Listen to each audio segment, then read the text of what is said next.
नमस्कार। जय जगन्नाथ। आज दिन समस्त शुभ एवं मंगलमय हो बोली प्रभु जगन्नाथ पाखे मोर आशा और विश्वास।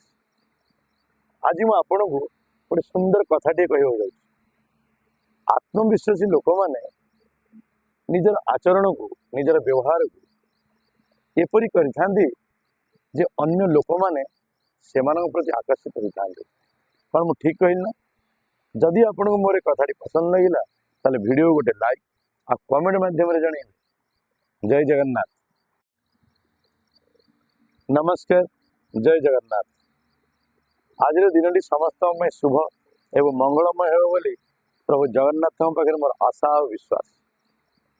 आज मुझे आपन को गोटे सुंदर कथाटे कह आत्मविश्वासी लोक मैंने निजर आचरण को निजर व्यवहार को एपरी करि जे अन्य लोक मैंने से प्रति आकर्षित होता कौन मुझे ठीक कहली ना। जदि आपन को मोर कथाटी पसंद लगिला ताले वीडियो गोटे लाइक आ कमेंट माध्यम जन। जय जगन्नाथ।